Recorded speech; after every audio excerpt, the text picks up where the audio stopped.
კიდევ აღმერთს და მადლობა აღმერთს ყველაფრისათვის. მადლობა აღმერთს იმისათვის, რაც იყო, რაც არის და რაც იქნება ჩვენ ცხოვრებაში. მადლობა აღმერთს იმისათვის, რომ მოგვეცა სულიერი და ფიზიკური ძალები, აგვესულებინა სამთო ლიტურგია და ზიარებული ყავით ჭეშმარიტად პატიოსანსა, სისხლსა და ხორცსა, უფლისა, მთისა და მაცხოვრისა ჩვენისა იესო ქრისტეს. დღევანდელი წაკითხული სახარება ძალიან მრავალმხრივია და მნიშვნელოვანია ჩვენი სულიერი ზრდისათვის, როგორც მთელი წერილი. მოდი დღეს ვისაუბროთ აი ამგვარ საკითხზე. ადამიანის სულიერი სისავსე შინაგანი, რომელიც ქონდა მეუფეს, რომელმაც ძალიან დიდი ვალი აპატია თავის მოვალეს და ამას ძალიან დიდი ძალა ჭირდება შინაგანი და მინდა გითხრათ, რომ ეს ვალი ნუ გეგონებათ ვიღაცას აუცილებლად, ისე იგი მატერიალური ვალი, ყველაზე ძნელი საპატიებელი არის ადამიანისთვის, როდესაც ადამიანი გულს გატკენს. როდესაც ადამიანი ახლა ფულს ასესხებ და არ დაგიბრუნებს, ამის პატიება კიდევ უფრო ადვილია. როდესაც რამე ფიზიკურს ნივთს მისცემ ადამიანს და არ დაგიბრუნებს ან გაგიფუჭებს, ესეც ადვილია გაცილებით, მაგრამ როდესაც ადამიანი გულს გატკენს, როდესაც ადამიანი შინაგანს შეეხება ისეთს, რომელიც შენი მთელი ცხოვრების განსაზღვრელი არის, აი აქ ადამიანის პატიებას ჭირდება ძალიან დიდი სულიერი ძალა. არადა დღევანდელი სახარება გვეუბნება, არც ამ მამამან თქვენმან ზეცათამან მოგიტევოთ, თუ კი არ მიუტევებთ ძმათა თქვენთა, ანუ მოყვას თქვენსას, ყოვლითა გულითა მათ ცდომებს და შეცოდებებს. ანუ ჩვენი ცხონება დამოკიდებულია ჩვენ როგორი დამოკიდებულება გვაქვს სხვა ადამიანთან. პატიობ, ღმერთიც პატიობს. თუ გული პატიებელი გაქვს, მაშინ ამ გულს ღმერთიც აპატიებს. თუ გული არ არის პატიებელი, ამ მაგ გულს ღმერთი ვერ პატიობს უბრალოდ. განა იმიტომ, რომ ღმერთს პატიება არ უნდა, არამედ იმიტომ, რომ ასეთ გულში ღმერთი ვერ მკვიდრობს და ღმერთი პატიებას ვერ აძლევს ადამიანს. ამიტომაც ბევრჯერ მithქვას, რომ აი ზიარებაზე ერთ-ერთი მთავარი განსაზღვრელი არის მაცხოვრის მიერ სიტყვები. უკვე თუ შესწირავდე შესაწირავსა და გაგახსენდეს, რომ ძმა შენი გულძვირია, შენდამი, დაატოვე შესაწირი, წადი შენი ძმა მოიძიე, მოიპოვე და შემდეგ დაბრუნდი და შეწირე შესაწირავი ღმერთს.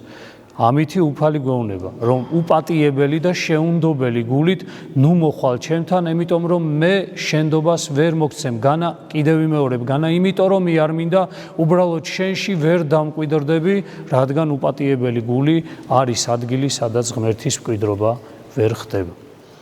აი ეს არის ერთი მეუფე, რომელსაც ამ პატიების უნარი და ძალა აქვს და ამისთვის არის ყოველი ქრისტიანი ადამიანი მოწოდებული და მეორე ყავს ადამიანი, რომელსაც გულმოწყალება გამოიჩინა ღმერთმა, იმას, ვისაც ამხელა ცოდვანი, ამხელა ვალი აპატია და კიდევ ვიმეორებ, ეს სულიერი ვალი უფრო არის ღვთის წინაშე, იმიტომ ეს მეუფე ისე გადატანითი მნიშვნელობით და სიმბოლურად აღნიშნავს ღმერთს.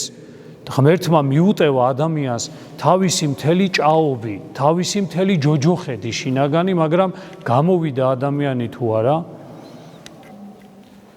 ნახა თავისი მოვალე, რომელსაც იმასთან, რაც მას აპატიეს საერთოდ, აი უბრალოდ კი იყო ის თანხა თუ ის, რაც არის ნახსენები მოკლედ წმინდა წერილში და შეიპყრო ეს ადამიანი, ჩააგდო და სანამ არ მომიტანო, დაუპატიმრა ცოლიც, შვილიც და მოკლედ ესე იგი ძალიან ცუდ დღეში ჩააგდო და მოდი ამ ორ რაღაცაზე ვისაუბროთ ახლა. ვისაუბროთ ჩვენ გულმოწყალი ადამიანის შინაგან მდგომარეობაზე და ადამიანისა, რომელიც ცარიელია სულიერად, რომ მას შეუძლებელია, რომ იმის უნარი კონდესო სხვა საპატიოს. მე მინდა ვთქვა ასეთი რაღაცა, რომ შეუძლებელია ადამიანური ძალებით ადამიანმა მეორე ადამიანს რაიმე აპატიოს სრულყოფილად, ისე რომ მისგან განთავისუფლდეს. მხოლოდ და მხოლოდ ღვთის მადლს და ღვთის ძალას შეუძლია. აი იმ ღმერთს შეუძლია, რომელიც ჯვარზე რო ეკიდა მის ჯვარმცმელებს, იმათ ვისაც მთელი 3 წელიწად ნახევარი ყოველთვის მის მადგვერდით იყო და ბევრჯერ მithქვამს დედებს შვილები აღუდგინა, მკვდრებს უცოცხლებდა, ყველანუ ეშმაკეულებს დევნიდა, საჭმელსაც კი აჭმევდა, ყველაფერს უკეთებდა და იგივე ადამიანები იდგნენ და ყვიროდნენ, რომ ჯვარსაცვიო და მაცხოვარი ჯვრიდან იძახის, უფალო მიუტევე, რამე თუ არა იციან, რასა იქმან. აი ჩვენი ეს, ქრისტე მხოლოდ ჩვენს გულში ის შეძლებს მოგვცეს ძალა, რომ ეგრე ვაპატიოთ. როგორია, რომ ადამიანს გამორიცხულია ეს ვაპატიოთ, რაც მან გაგვიკეთა, როცა ქრისტე მოდის, გიკვირს სასწაულებრივად, საიდან მოვიდა ეს ძალა? საიდან მოვიდა ეს ძალა საოცარი, რომ ეხლა მე ჩემი იმას, ვისაც ცხოვრებაში არაფერს არ პატიობდი და ვერ პატიობდი, მაქვს ეხლა ძალა და უნარი რომ ვაპატიო. რატომ? იმიტომ რომ ღმერთი მოვიდა. და ეხლა დავსვათ კითხვა პირისპირ, თუ ვერ პატიობთ, ისე იგი ღმერთი არ მოვიდა. ეს არის თავისთავად. ქრისტე ადამიანის გულში აუცილებლად ცვლის მის გულს, ავსებს სულს და მის გულს აუცილებლად სულიერი ძალებით, სათნოებებით და ადამიანი ხდება განსხვავებული სხვანაირი, ისეთი როგორიც თვითონაც უკვირს და შემდეგ სასწაულებსაც კი აღასრულებს ადამიანი, ჯერ მხოლოდ საკუთარ თავში და მერე კიდე ღმერთი მოქმედებს ასეთი ადამიანის ხელი და თუ ადამიანმა ბოლომდე დაუთმო საკუთარ გული და სული ღვთის მადლს, აი მაშინ მართლა აღესრულება სასწაულები, რომელსაც აღასრულებდნენ ჩვენი დიდი წმინდანები და წინაპრები. ყველა ადამიანს ეშინია ვისაუბროთ ეხლა, ჯერ ვისაუბროთ სიცარიელეზე. ყველა ადამიანს გარკვეულწილად ეშინია სიცარიელისა, შინაგანი სიცარიელისა და ეს არის ყველაზე საშინელი ჯოჯოხეთი. ადამიანი, როდესაც შინაგანად ცარიელი ხარ და ეს სიცარიელე რა არის? შეიძლება გარეთ მყოფმა ადამიანმა, რომელსაც ჯერ კიდე ღმერთი არ შეხებია გულში, მისი სიცარიელე კიდე განუსაზღვრელია და ვერ იღებს, მაგრამ გეტყვით ეხლა რას გძნობს ის, მაგრამ ჩვენ ცარივლები როდის ვართ? როდესაც ცოდე, როდესაც ღმერთი გააგდე საკუთარი გულიდან და გძნობ, რომ საშინელი სიცარიელე ისადგურებს ადამიანის გულში. ადამიანს ტკივილი შეუძლია აიტანოს და ძალიან ბევრი ტკივილი შეუძლია ადამიანს სხვათა შორის გადაიტანოს და ძალიან გამძლეარი ზოგადად ბუნებით ადამიანი. ადამიანს შეუძლია ძალიან ბევრი ცრემლები აიტანოს, ძალიან ბევრი იმედგაცრუებაც აიტანოს, ბევრი რამ შეუძლია აიტანოს, მაგრამ როგორც გეუბნებით, ყველაზე საშინელი, რასაც ადამიანი უბრალოდ ვერ იტანს და რაც მისთვის არის ყველაზე, რომელიც შეიძლება გარეგნულად არც კი ეტყობოდეს, გარეგნულად შეიძლება ადამიანი ბედნიერათაც ცხოვრობდეს, ეს არის შინაგანი სიღატაკე, შინაგანი სიღარიბე და შინაგანი სიცარიელე. ეხლა დასვავთ კითხვას, მამაო, რომელ სიცარიელეზე ვლაპარაკობთ? და ამას თქვენ უნდა მეუნებოდეთ ეხლა, მე ვიცი ეგ რა სიცარიელე არის. რომ ადამიანში მოქმედებს სიცოცხლე, სხვა სულიერი სიცოცხლე, რომლის გარეშეც ადამიანს ყოფნა არ უნდა და როცა ის სიცოცხლე მინავლდება და ქრება, მაშინ ადამიანი ხვდები, რომ ეს ცეცხლი რო ქრება უკვე და ისე იგი ჩაქრობას იწყებს, ადამიანი ცუდად ხარ და იგუდებია, ესე ვთქვათ, ჟანგბადის გარეშე როგორც შეიძლება გაიგუდოს ადამიანი. ამიტომ როდესაც ადამიანი ამ მდგომარეობაში არის, აი ერთ მთავარ შეცდომას უშვებთ ხოლმე ჩვენ. ხშირად ადამიანი დროებიც ვერ ვარჩევთ, გარჩება არ ვიცით, რა არის დროებითი და რა არის მარადიული. აი ეს არის ძალიან დიდი პრობლემა დღეს ადამიანებისა. ადამიანმა შეიძლება მთელი თავისი ძალისხმევა დროებითში დახარჯოს, გამოიწუროს თავიდან ბოლომდე და ეს კიდე ეგონოს, რომ ნამდვილია და სწორს აკეთებს ადამიანი. ანუ გარჩევა არ ვიცით, რა არის აი აქაური, რა არის დროებითი და რა არის მარადიული. და ამიტომ ადამიანმა ამისთვის ბრძოლაც არ იცის, მარადილობისთვის ბრძოლა არ ვიცით ჩვენ და ეს ძალიან სამწუხარო მოვლენა არის ჩვენს შინაგან მდგომარეობაში. და ამიტომ ჩვენ როგორ ვართ შეჩვეულები, იცით? ძალა არა გვაქვს შინაგანი, აღმდგენელი ძალა. და დღეს კაცობრიობას ესაკლია ჩვენ შვილებს, ვინც ეკლესიაში, ვინც ქრისტესთან არ არის. მე იმაზე არ ვლაპარაკობ, ისინი ადამიანი, რომელიც ეხა დღეს მოდაში არის, სხვადასხვა რამეს აკეთებს, საღამოთი მამაუჩვენო სიტყვის, დილის ლოცვებს წაიკითხავს, ან მანამდე ჯერ იმას, რა ქვია,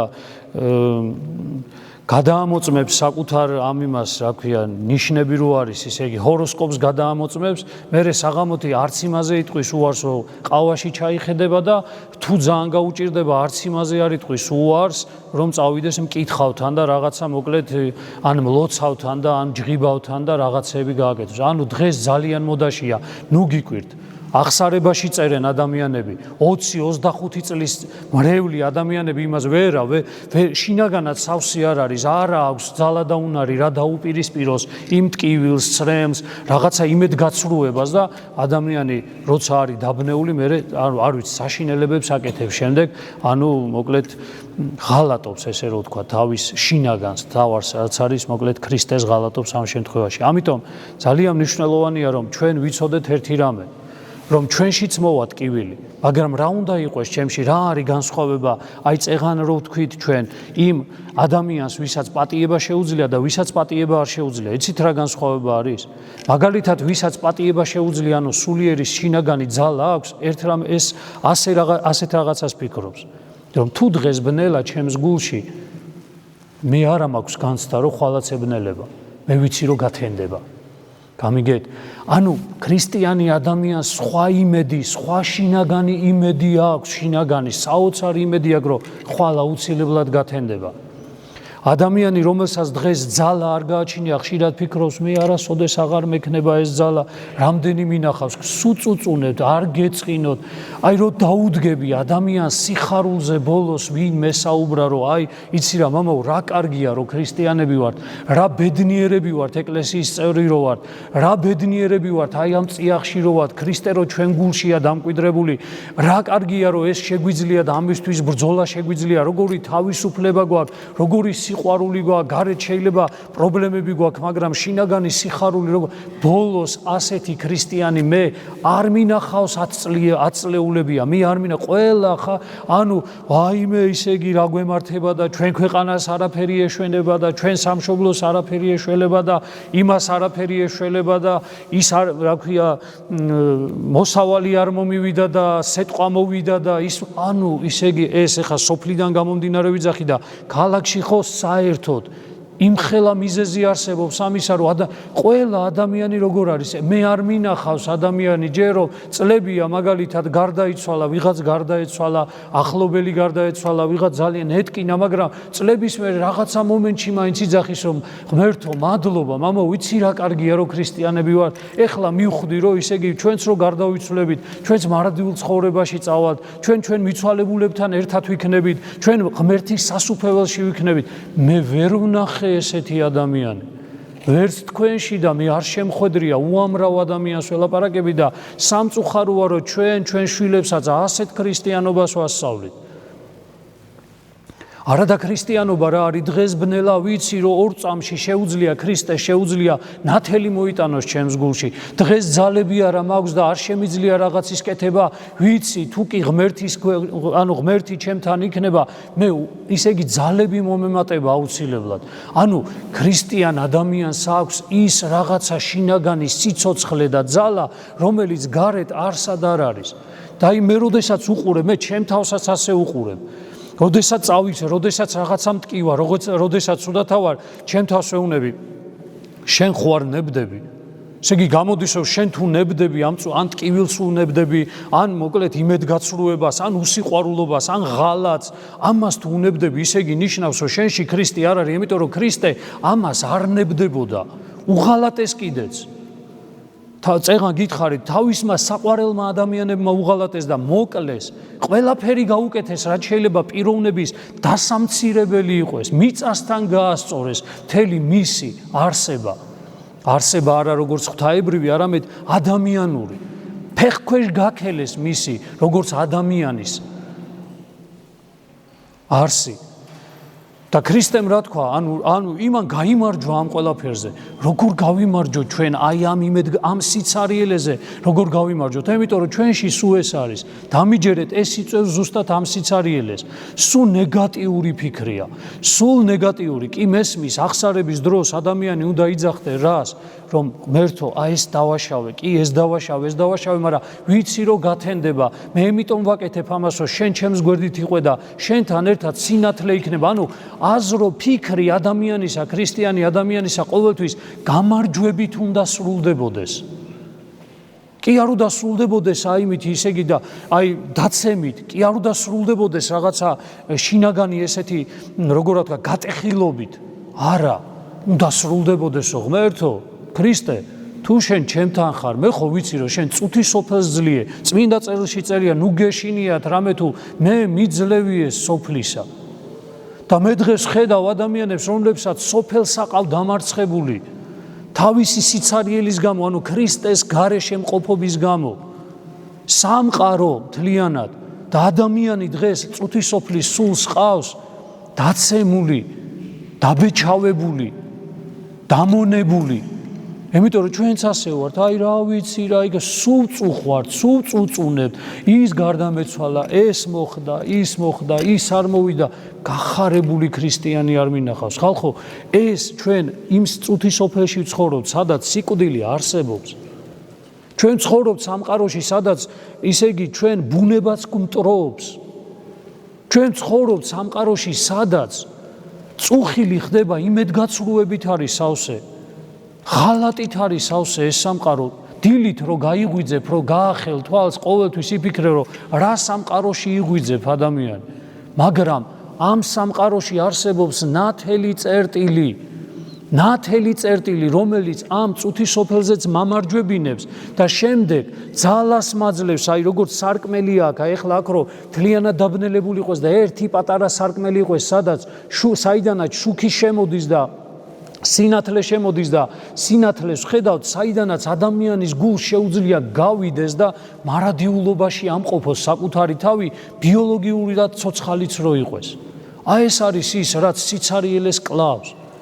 და ჩვენ აი ამ წუთის სოფელში მოქცეულები მთლიანად მერე წუწუნებ და იცით, აი მართლა გეუნებით, აი ისე ხან არის, აი ცრემლამდე მიხვალ ადამიანს უყურებ, აწლეულია, ტაძარში დადის, ზიარებას იღებს, ახსარებას ამბობს და ისეთი გატეხილია, ისეთი გატეხილი ყავს ამ წუთის სოფელს, რომ ვერ წარმოიდგენ ადამიანი. ამიტომ უნდა ვიცოდეთ, რომ ხანდახან, როდესაც ჩვენში ეს სიცარიელე ხდება, ამ წუთის სოფლის სიცარიელე, როდესაც აი ღმერთი რაღაცა ამ სიცარიელეს გვაძლევს, ანუ ჩავყავართ ამ სიცარიელემდე, ეს არის ის გვანთავისუფლებს იმისგან, უფალი, რაც ჩვენ აღარასოდეს აღარ უნდა ვიყვეთ და აღარ გვინდა. ძველი ადამიანის, ძველი მხოლოდ მშვინვიერი და ბიოლოგიური არსების შეცვლა, ფერისცვალება ხდება. ღმერთი ნელ-ნელა გცვლის, რომ ცოცხალ არსებად გშვას, სულიერად ცოცხალ, სულით სავსე არსებად გშვას, მაგრამ თუ არ გაგანთავისუფლა იმ ძველისგან, რომლითაც შენ ფიქრობ, რომ შინაგანად სავსე ხარ, ამას სხვანაირად არ გამოვა ეს ყველაფერი. და ამიტომ ნახეთ რითი ვიტანჯებით, ჩვენი ტანჯვა რა არის, იცი? ძველი აზრებისგან თავისუფლდები და აღარ მუშაობს, მაგრამ ახალი აზრები ჯერ არ დაბადებულა. და ადამიანი როგორ არის, ვაიმე დედა, ეს ძველი მაინც ვიცოდი რა უნდა მეკეთებინა და იმ წუთში წამი არის აქ, აი წამიერი მდგომარეობა, რომ ღმერთს უთხრა დაიცადო. ნახე როგორ იცი, ღმერთო, ვიცი ეხლა რაც ხდება და გელოდები, კი ბატონო, მე თავისუფლდები, მაგრამ მომეცი ძალა, რომ ახალი აზრები დაიბადოს. სულიერი აზრებს გულისხმობს სულის ძალებს. მაგრამ ჩვენ, როდესაც ანუ ღმერთი იწყებს ჩვენს განთავისუფლებას ამ ძველი კაცისაგან, ჩვენი ჩვევებისაგან, იმაზე, რაზეც ჩვენ მიყრდნობილი ვიყავით, იმ წუთში პანიკა გვეწყება. რატო? იმიტომ რომ იმას გვართმევენ თითქოს, რაც ჯერ ახალი არ მოსულა და არ ჩანაცვლებულა. ანუ ძველისგან განთავისუფლებს უფალი, მაგრამ გვეუბნება, რომ გაგანთავისუფლებ, ჭირდება შენი გადაწყვეტილება, დიახ, უფალო. მე მინდა რომ განთავისუფლდე ამ ძველისაგან და ცოტა ხანი იმისა გახსოვთ დათა თუთაშხიაში რო არის, როდესაც მუშნი ზარანდია კითხავს დოცენტს, ის ეუბნება აქ ავდგევარ და სხვანაირად არ ძალმიცო და ზარანდია ეუბნება რომ აქ რომ დგეხარ და სხვანაირად არ ძალგის, ამასო დიდი გამოცდა ელოდება წინ. აი უფალიც ამას გვეუბნება რომ შენ რომ გინდა რომ სულიწმინდით აივსო, ამას დიდი გამოცდა ელოდება წინ და რა გამოცდა? მე ეხლა გაგანთავისუფლებ ამ ძველი ადამიანისაგან, ძველი აზრებისაგან, ძველი ჩვევებისაგან, მისწრაფებებისაგან, თვისებებისაგან, მაგრამ სანამ ახალს დავბადებ შენში, მანამდე მჭირდება შენი ერთგულება, რომ დიახ, ნახეთ, გამთავისუფლდი ამისგან, ძველისგან და ვდგევარ ესე და ველოდები სანამ უფალი ახალს ჩადებს ჩემში, ლოცვით, აღსარებით, ზიარებით. აი ქრისტიანობის დაბადება რა არის. და ჩვენ როგორ არის? რაღაცას მოგვაკლებს თუ არა უფალი, ვიღაცა ისე იგი საყვედურს გვეტყვის, რომ თამდაბლობა გვასწავლოს, ვიღაცა იმედს გაგვიცურვებს, ან გულს გვატკენს რაღაცა, ხვდები რომ მე მგონი ეხლა შეიძლება განვიკურნო ამ პარტავნებისაგან, შურისაგან, ადამიანის ავმეხსიერებისაგან, დაფარული მტრობისაგან, რომელსაც გულში ვატარებ და ამისგან მან თავისუფლებს ღმერთი, იმიტომ რომ შემიქმნა სიტუაცია, როდესაც შემიძლია ამისგან განთავისუფლდე და ადამიანს პანიკა ეწყება. არა, ჩემი ძველი ვერსია მირჩევნია, იმიტომ რომ ისეთ შეჩვეული ვარ უკვე, ძალიან კარგად ავგრძნობ თავს. შეჩვეული ვარ ამას და სამწუხარო რა არის? ახლა რასაც გეტყვი დაუკვირდით. ჩვენი შვილები, აი ეს ახალგაზრდები რომ მოდიან, ამ ახალგაზრდებს, აი ახლა ვიყავით ბოლოს, იყვნენ ბანაკში, 130 ბავშვი იყო, მუნიციპალური ბანაკია, ჩვენი სამრევლოდანაც იყვნენ ბევრი წასული და კარგი საუბარი ქონდა. ერთი, ისე იგი 2 საათიანი საუბარი მაინც გამოგვივიდა. ბავშვები მოვიდნენ 17 წლის გოგო მეუბნება 7 ჯერ მაგ ბიბლია წაკითხული თავიდან ბოლომდეო. სანამ შეხვედრა დაიწყებოდა 40 წუთი გამწურა კითხვებით. იცი რა კითხვები დასვა? ეგეთი კითხვები საერთოდ არ გაგიჩნდება, არასოდეს არ მსმენია თქვენგან, იმიტომ რომ ვის გაქვთ, ოღონდ გულწრფელად ჩაიხედეთ თქვენ გულში, არ გამოკითხავთ, ვის გაქვთ ბიბლია მთლიანად, სახარებას არ ვამბობ, ბიბლია, ძველი აღთქმა, ახალი აღთქმა თავიდან ბოლომდე წაკითხული. და დააკვირდით, რამდენი წლის მრევლი ხართ. და ის ბავშვი, 17 წლის ბავშვი, ჯერ კიდე ზიარებამდეც არ არის მისული. 7 ჯერა ბიბლია წაკითხული. მიხვდით? და როდესაც ის ჩვენი ახალგაზრდები მოდიან აქ და ისინი უკვე პატარები ჯერ კიდე მზად არიან, რომ იგრევე სულით აღივსონ, ხვდებით ჩვენ სახლში მშობლები, უფროსები, რომლებიც ვეუბნებით, ჩვილო, მოიცა, ეგრე არ არის. ეგრევე ვერ შეძლებ. მე იცი რაები გავიარე და საკუთარ დაცემულობებისკენ მიყავს, რომ მერე გამოვიდეს და გასუფთავდეს, გამიგეთ რა ხდება. ის ბავშვები მზად არიან უკვე ამისთვის მისაღებად, მაგრამ ჩვენ აი ეს უფროსი თაობა, რომლებიც დგევართ, რომლებიც ესე ჩამოყრილები გვაქვს, ყურები და დამონებულები ვართ, აი ამ წუთისოფლის სულისკვეთებას, ამ ბავშვებსაც იგივენაირად ავზრდით. სამწუხაროდ ეს ბავშვებიც აესი, აი ისე იგი მე რო ქრისტიანი ვიყო, უყურებს საკუთარ მშობელსო, მე მგონი ეგეთი სახე უნდა მქონდეს. სულ უნდა ვტიროდეს, სულ უნდა რაღაცა იმაში, იმედიანი უნდა იყო, უნდა იტირე კიდეც კი, მაგრამ იტირე ცალკე ოთახში, როდესაც ღვთის წინაშე დადგები. და რო გამოხვალ ბავშვს საკუთარ შვილს ანახე და დაანახე, როგორი ბედნიერებაა, როდესაც ადამიანი, ქრისტიანი ადამიანი ხარ, როგორი ბედნიერებაა, რომ თუნდაც წუხილი გაქვს, შინაგანი სიხარული გაგაჩნია. და აი ესე იზრდებიან ეს ბავშვები და სამწუხაროდ ჩვენში არსებული აი ეს სიმძიმე, რომელიც გვაქვს და რომელსაც დამონებული ვართ, აი ესეთ მონებათ ვზდით მე საკუთარ შვილებსაც ამ წუთის სოფლისა, რაც ყველაზე საშინელი რამ არის. ამიტომ აი მცირეოდენი გავაგრძელებ და დავამთავრებ ეხლა. ანუ არსებობს რაღაცა მიღმიერი წამი და მამები ამას რას უწოდებენ, იცით? ეს არისო ადამიანის წამების დრო. ის მოწამეობა კი არა, როგორც წმინდა გიორგი ეწამა და ეს, არა, ჩვენი ადამიანური წამების დრო. ნახე, ძველი ადამიანი ამთავრებს, სრულდება და ახალი უნდა დაიბადოს. ძველი აზრები უკვე მთავრდება და ახალი აზრები უნდა მომაწოდოს ღმერთმა, რომელსაც უნდა შეუდგე და ადამიანი ამ დროს იტანჯება და ეწამება. აი წამები შეიძლება ეთქვას ამას, როდესაც ადამიანი აი ეს შებორჭილი არის. ეს არის აი ორ სიცოცხლეს შორის შუალედი. ბიოლოგიური სიცოცხლე იკლებს ადამიანში და სულიერი სიცოცხლე უფრო მატულობს. ორ სიცოცხლეს შორის არსებულ სივრცეს ქვია ზუსტად ტანჯვის სივრცე. იტანჯება ადამიანი და ჩვენ სამწუხაროდ ყოველ დღე აი ამ ტანჯვაში ვატარებთ ჩვენ. იმიტომ რომ აი ეს ანუ ასე რომ ვთქვათ, ამ სიცოცხლით სისავსეს ვერ გძნობთ.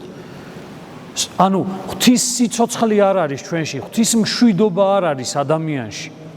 ამიტომ აი ამ შუალედში ვართ, ამ ძველში ვართ, ან შუალედში ვდგევარ და ამ შუალედში ვდგევარ და ღმერთო, აი ესე აი გაჭირვებულად ვდგევარ, რომ ოღონდაც აქ შემანარჩუნებინა თავი. ვერ ვდგავთ, ნახე, ვერ ვბედავთ. ვერ როგორ გითხრათ, იცით, აი საფრთხეში ვერ შევდივართ, რომ ბიჭო, წავიდე რა. წავიდე ერთი ეს სიცოცხლე დავბადო საკუთარ თავში რა. ტკივილზე გავიმარჯო რა, საკუთარ ვნებებზე აი გადავდგა ნაბიჯი, შევებრძოლო და მით უმეტეს უფროს ადამიანებს მაინც, მამაკაცებს მაინც უნდა გახასიათებდეთ, იმიტომ რომ მამაკაცურობა ხო ამას ნიშნავს. იმას ხო არ ნიშნავს ეს სიძლიერე ღმერთმა ბუნებითად, იმიტომ კი არ მოგცა მარტო რომ გამოხვიდე და სუსტი დაჩაგრო. იმისთვის კი არ მოგცა რომ რაღაცა ვიღაცაზე იმძლავრო და მუსკულატურით გაიმარჯო. ყველაზე მთავარი ღმერთმა ეს სიძლიერე და ეს ნებისყოფა შენ ყველაზე დიდი, ანუ ღვთის ხატი ხარ და ყველაზე მეტად შენში შეიძლება განხორციელდეს მამაკაცში, რა თქმა უნდა, ქალბატონშიც, მაგრამ პირველ რიგში მამაკაცში შეიძლება განხორციელდეს და ეს პოტენციალი, რომელიც მასში დევს, აი ამ როგორ გითხრათ, იცი, ვაჟკაცობისა, მაგრამ ვაჟკაცობისა არა გარეთ, არამედ შინაგანში. გადახედეთ ჩვენმა სამრევლომაც, აბა მამაკაცებმა, ჩვენც იგივე. არ გეწყინოთ, ისეთი სუსტები ვართ, გარეთ კი, ბოდიშთ ამ ჟარგონზე, ბირჟაზე კი, ქუჩაში კი, სოფელში გარჩევაა საქმისა კი, თავარი დამანახე მე სათხარ, თავარი ბრძოლა დამანახე, რისთვისაც ღმერთმა შენში ეს ძალა ჩადო, რომ მე შენ გაზარდო საკუთარი შვილი ეგეთი ძლიერი. ისეთი კი არა ბირჟაზე რომ მაგარი ტიპი იქნება. ისეთი კი არა რაღაცა მოკლეთი ამ წუთი სოფელს რო გაუგებს და ამ წუთი სოფლის ძალაუფლების მაძიებელი რო იქნება. და ამ წუთი სოფლის პირად სარგებელზე და სიამოვნებაზე ააგებს საკუთარ ცხოვრებას. ეგეთი კი არა, შინაგანად მყარი, ძლიერი, სიცოცხლე რო ჩქებს, ანუ მამაში რო სიცოცხლე ჩქებს, ქრისტეს სიცოცხლე, სული წმინდის ძალა რო მოქმედებს. აი ეს გაზდის მერე საკუთარ შვილს. მაგრამ ჩვენ გვინდა თაობა მივიღოთ კარგი. როგორ უნდა მიიღოთ ეს თაობა? მითხარით. ტკივილს ვერ იტან ადამიანი. იმედგაცრუებას ვერ იტან ადამიანი. ვიღაცა ორ სიტყვას გეტყვის და 8-ს და 10-ს ეუნები. მოთმინება არ შეგიძლია ადამიანს. რაში უნდა, როგორ უნდა მივიღოთ ჩვენ ასეთი ადამიანი? ამიტომ აი ძალიან მნიშვნელოვანია, ნახეთ, შემდეგი ნაბიჯი არის ეს, რომ შუაში ვიტანჯები ჩვენ და აი რას აკეთებს მერე ჩვენი ახალგაზრდები, რო ვიძახით ხოლმე, რომ აი მე იმას აკეთებს, ამას აკეთებს, ცუდად იქცევა, იმას აქვე თამაში დაიწყო აზარტული, ნარკოტიკის მოხმარება დაიწყო, ის დაიწყო, ხო მომრავლებულია. მრუშობა დაიწყო ნაადრევ ასაკში, მრუშობა საერთოდ არ კი, მაგრამ ურთიერთობები, ანუ ესეთი თავისუფალი ურთიერთობები. რატო აკეთებს ადამიანი ამას? იმიტომ აკეთებს ადამიანი ამას, რომ ეს შინაგანი სიცარიელე აქვს და ეს შინაგანი სიცარიელე აი შუა ნაწილში ტანჯავს მაგას. და ეს ტანჯვა რო გავაყუჩო მე და არ დავიტანჯო, ამიტომ თავდავიწყებას უნდა მივეცე. თავდავიწყებას უნდა მივეცე და ამიტომაც რომ თავდავიწყებას მივეცე, გამუდმებულ ხმაურში უნდა ვიყვე. ვერ იტანს ადამიანი, აი ვერ იტანს სიმშვიდეს.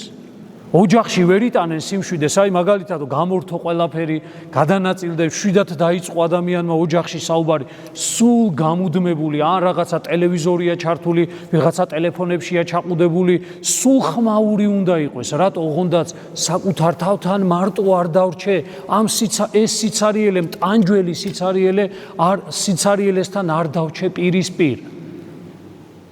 და ეხლა ისმის კითხვა, როდესაც მშობელი ასე იტანჯება და ამ ტანჯვის პირისპირ დგას და დათმო უკვე საკუთარი თავი, ან დარჩა ბიოლოგიურ ცოცხალი მარტო და ინსტინქტებით მოქმედი მარტო, საკუთარ პირად სარგებელზე და საკუთარ სიამოვნებაზე აქვს მხოლოდ თუნდაც ეკლესიის წევრი. ამ ტანჯვაში არ შემოდის, ან თუ ვინმე შემოვიდა, მხოლოდ ამ ტანჯვაში რჩება და ამ ტანჯვის დაძლევას არ ცდილობს, რომ სულით აივსოს ღმერთისა. ეხლა ისმის კითხვა.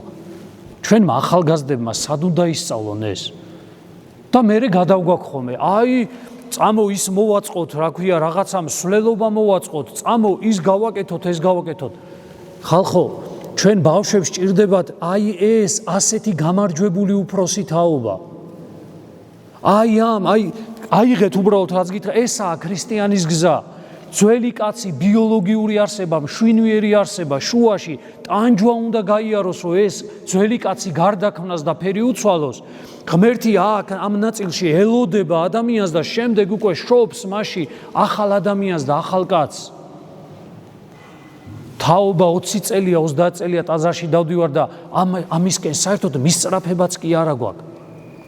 და ვართ რა, ან ისევ შვინვიერი ადამიანები ვარ და ამ შვინვიერებით, ჩვენი შვინვიერებით უფალიც გველოდება, როგორც მაშინ პატიობდა ყველას, დღესაც პატიობს, აღსარებასაც ვამბობ, ზიარებასაც ვიძახით, ზიარებასაც ვიღებთ, საიდუმლოებებშიც ვიყევთ მონაწილეობას თითქოს, მაგრამ არაფერი არ იცვლება. ეს სამი გზა რაც გითხარით.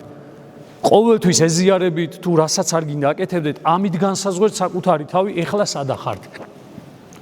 ისევ შვინვიერი ადამიანი ხარ? ტანჯვაში შეაბიჯე?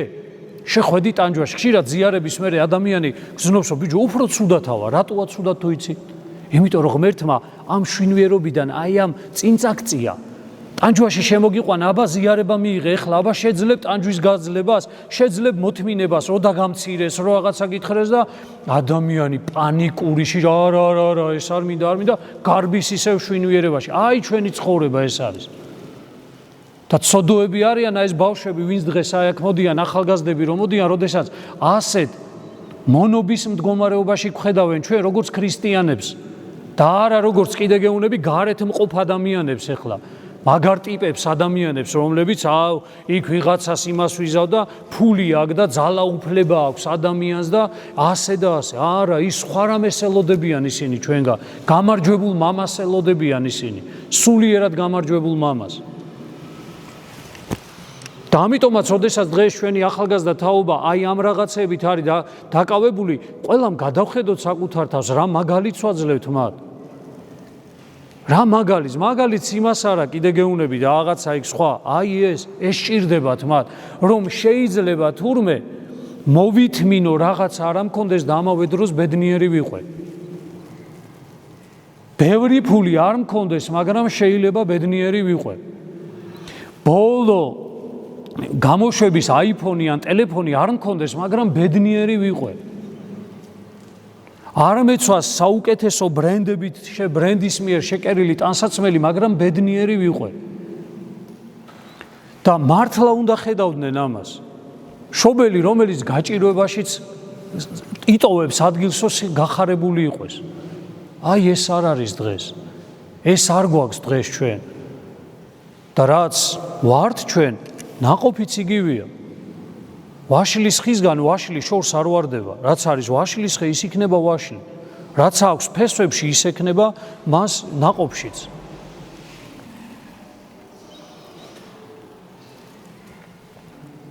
ამიტომ ნახეთ როგორ არის ეს სულიერი ძალა რო არ არის.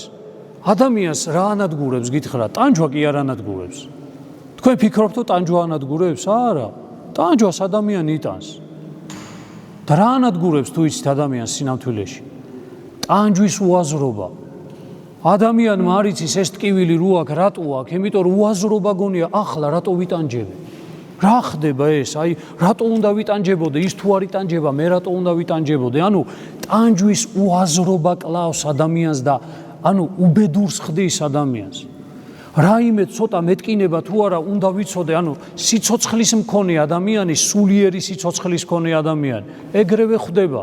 ტანჯვა მოვიდა, ვიცი რატოც მოვიდა. ქრისტიანი ვინ არის?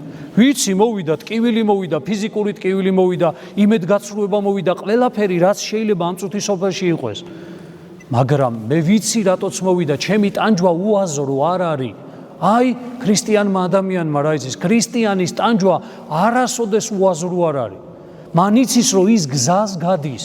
აი ამ გზას როგორც წეღან გითხარით დაწყებულს იმიდან ძველი კაციდან მშვენიერი კაციდან შეაბიჯებს ამ ტანჯვაში რომ მასში ახალი სიცოცხლე იშვას აი ეს იცის ქრისტიანმა ადამიანმა მაგრამ აბა მოაცილეთ სულიერი სიცოცხლე რა მოსდის ადამიანს და აი ეს მოგდის დღეს ჩვენ ყველას თითქმის და წარმოიდგინეთ ადამიანი ეკლესიაშია და ეს გემართება და გარეთ რა უნდა უთხრა ადამიანს ტანჯვა რო ექნება ადამიანს რა უნდა უთხრა გარეთ და თქვენ კიდე გადიხარ და გინდათ ვიღაცას ტანჯვა შეუსუბოგოთ რა ტანჯვა უნდა შეუსუბოგოთ თქვენ თვითონაც იგივენაირად იტანჯებით მიდიხარ და რაღაცას ელაპარაკებით აი ეკლესიაში მოდი და ყველაფერი კარგად იქნება და შენ თვითონ დადიხარ ეკლესიაში და ისევ ტანჯვაში ხარ თავიდან ბოლომდე ბედნიერი არ ახარ და გახარებული ტკივილთან ერთად სიხარული არ გაგაჩნია ვისეუნები მოდიო მოდის ის ადამიანიც იყურება აქეთ-იქ და ხედავს მისნაერ დატანჯულ ადამიანებს და გაძლევს და მე აღმოჩნდება გარეთ ისე ვიცი რომ ვიღაცა რო გარდამეცვალა ეს ვიცი შინაარსში შევდივარ და მხოლოდ ვინ შეძლებს ამის შინაარსში შესვლას ვისაც ქრისტეს სული აქვს მას შეუძლია მხოლოდ აი ამას მიანიჭოს თავისი მნიშვნელობა და არსი მის ცხოვრებაში და თქვას უფალო იყოს შენი ნება როგორც შენი თქო ისე იყოს კი ბატონო ესია საჭირო ამ ტანჯვაში შევალ და გავივლე აი ქრისტიანი ადამიანი ასეთ ადამიანს ვერ დაამარცხებს წუთისოფელი ასეთი ადამიანი მე გეტყვით რომ საშიშია წუთისოფლისთვისაც იმიტომ რომ მას ვერ წააქცევ მას თავისუფლებას ვერ წაართმევ მას სიყვარულს ვერ წაართმევ მას ერთგულებას და პატიოსნებას ვერ წაართმევ იმიტომ რომ იცის თუ კი ამ პატიოსნების გამო ვიტანჯები ვიცი რატო ვიტანჯები და უაზრო არ არის ჩემი ტანჯვა თუ კი მიყვარს ადამიანი და ის ადამიანი არ პასუხობს და ეს გულს მტკენს და ვიტანჯები ვიცი რა არის მიზეზი ამ ჩემი ტანჯვისა და ეს ჩემი ტანჯვა უაზრო არ არის აი რა არის განსხვავება უღმერთოთ მცხოვრები ადამიანისა ქრისტეს გარეშე მცხოვრები ადამიანისა რომელსაც შეიძლება მორწმუნეც კი უწოდოთ და ადამიანი მეტყვის რომ დიახ მამა მორწმუნე ვეუნები აწი უკვე ვისწავლე ვეუნები დიახ კი მორწმუნე ხარ მაგრამ ქრისტიანი არა ქრისტიანობა ეს ძალიან მაღალი სახელია გრიგოლ ნოსელს აქვს ერთი ეს რა არის ქრისტიანის სახელი და აღთქმა ძალიან პატარა ესეთი ნაშრომი არის საოცარი არის მე წამოგიღებ წაგაკითხებთ ყველას დაგირიგებთ ქრისტიანობა სხვა რამეა და ჩვენ აქ რომ მოვედით აქ არ მოვედით მორწმუნეობისთვის უბრალოდ და საკუთარ თავში კომპილაცია შევადგინოთ ანუ დილით რაღაცა იოგებითა და იმეებით დავკავდეთ შუადღით ანუ დილით რაღაცა მამაუჩვენო თქვა მე იოგით დავკავდე მე რაღაცა ჰოროსკოპებზე ავაგო საკუთარი ისა და მე გადავიდე კიდე დანარჩენ იმეებში და რო შემოხვალ ტაძარში ვიღაცა ქრისტიანი ვარ არა ხარ ქრისტიანი არ ხარ მორწმუნე შეიძლება რავი რაღაცა ყველას წამს ყველას წამს რაღაცისა კი მორწმუნე ხარ ქრისტიანი არ ხარ ქრისტიანად რაც თქვით ახლა ემას რო გააკეთება აი მაშინ იქნება როცა ქრისტეს სიცოცხლე იქნება შენში მაშინ ხარ ქრისტიანი არ იქნება მაშინ არა კი ბატონო რაღაც დონის მორწმუნე იქნები და შეიძლება მარადიულობისას ჯეროდეს თქვა რომ რავი ახლა რო გარდავიცვლები მე მგონი სული უკვდავია და წავა მაგრამ სად წავა და რა ანაბეჭდი ექნება სულს ეს ამას ძალიან დიდი ნიშნულობა აქვს ადამიანის ცხოვრებაში. როდესაც აი ეს ტანჯვის მიზეზი გაქვს, მე მოვლენები კი არ გმართავენ. ჩვენ პრობლემა რა არის? სულ მოვლენები გმართავენ. თქვენ გონიათ თქვენ მართავთ საკუთარ თავს? გახვალთ ეხლა გარე და ვინმე ან რაღაცას გეტყვით და ეგრევე მიხვდებით ვინ მართავს ვის. მივხვალთ სახში ვიღაცა დაგიყვირებთ რაღაცა და მე მიხვდებით ვინ მართავს სინამდვილეში ვინ. იმ წუთში მიხვდები რომ მოვლენები ანუ წუთისოფელი მართავს მე და არა მე ვაკეთებ ზეგავლენას წუთისოფელზე როგორც ქრისტიანი ამ წუთისოფლის სულზე მაღლა მდგომი. არა ეს წუთისოფელი აი აქაურები ვართ და რაც მეტია წუთისოფელი ადამიანში მით ნაკლებია მასში მარადიულობა და მით ნაკლებია მასში ღმერთი. ამიტომაც არის რაც არ გინდა მოხდეს სოფლის ბოლოში რამე მოხდება აქა ტანჯვაში ხარ შენ. ვიღაცა გარდაიცვალა ყვდები ტანჯვით და ხვდები რომ ეს ტანჯვა თანა ვერ იგებ რატო დაგემართა 20 წელია ტაძარში დავდივარ, სულობდი, ესეთი რამე არ დამმართვნოდა და მაინც დამემართა. ეს სწორი მიდგომაა? არ არის სწორი. ეს ქრისტიანული მიდგომა არ არის. ქრისტიანი ადამიანი რო იღვიძებს დილით, იძახის, უფალო, მე ვცხოვრობ სამყაროში, სადაც 1 საათში შეიძლება მეც კი გარდავიცვალო. და ნებისმიერი ადამიანი შეიძლება გარდაიცვალოს, რაც არ უნდა წარმოუდგენელი იყოს. ეს არის სიკვდილის ხსოვნა. პანიკური სიკვდილის ხსოვნა კი არ არის, მამები რასაც გვეუბნებიან, მამები გვეუბნებიან, რომ სათნოებაა სიკვდილის ხსოვნა, ნიშნავს იმას, რომ გაიღვიძებ და ზოგადად რომ აცნობიერებ სამყაროს გაცნობიერებას ოიწყებ, თქვა რომ ამ სამყაროში არსებობს გარდაცვალება, სიკვდილი, გარდაცვალება არსებობს და შეიძლება ნებისმიერი ადამიანი მოკლედ გარდაიცვალოს. ამით ვასრულებ. ერთხელ ერთ მეტყევეს ვკითხები. ძალიან დიდი ხანძარი გაჩნდა ტყეში და სულ დაფერფლილი იყო იქაურობა. და ერთადერთი რა იყო, იცით? სადღაც გადარჩენილი იყო პატარა ნერგები. ხო და რო შევხედე ამას, მეტყევის თვალით ხო ვერ შევხედე. და მეტყევეს ბიჭო, მეთქი რა მოხდა? სულ განადგურდა მეთქი მთელი ის მეთქი, ტყე მეთქი. არაო მამაო. შენ ხო ესე უყურებო ეხლაო, მაგრამო. აი ხო პატარა ნერგებს უყურებო? ახლაო ვიღაცამო ამ ნერგებისთვის გაანთავისუფლაო ეს არეალიო, რომ ახალი ტყე გაჩნდებაო აქ და უფრო ჯამთელი და ჯანსაღი ტყე გაჩნდებაო. აი ეს არის ტანჯვის მნიშვნელობა. მე შეიძლება ქვემოთ მივდივარ ვინაცრები, მე შეიძლება ქვემოთ მივდივარ ტკივილი მაქვს, აი ესე როგორც ძველი ტყე იწვის, ესე იწვის ჩემი შინაგანი, მაგრამ მე სიხარული მაქვს, რომ ჩემში არის პატარა ნერგი მარადიული სიცოცხლისა, რომელიც პარალელურად აი ამ დიდი, ისე იგი თუ უნდაც დიდი მუხისა და ლამაზი იყოს, დიდი იყოს, ამ მუხის ჩაფერფლისა ახალი ნერგი ამოდის ადამიანის გულში. აი ქრისტიანის ცხოვრება და აი ქრისტიანის მოკლედ არსი და შინაარსი ცხოვრების. ხოლო ასეთ ადამიანს შეუძლია მერე პატიება. რას თქვით? აი ასეთ ადამიანად ძლიერია, მთას მოგლიჯავს. ხან ვიტყვი ხოლმე ხა ხუმრობით გეტყვით ისე რომ 30 წელია ხალხ ტაძარში ვართ მე მგონი. ახლა ჩვენი ლოცვი და თქვენი ლოცვით მოკლედ რავი სასწაულებს უნდა ახდენდეთ უკვე. ან ლოცვაში რომ წარმატე 30 წელია რომ ადამიანი ლოცულობ. რანაირად შეიძლება რომ არ წარმარა? არა, აი რაც მე გითხარით ეგ არის. ლოცულობთ აი შვინვიერ მდგომარეობით.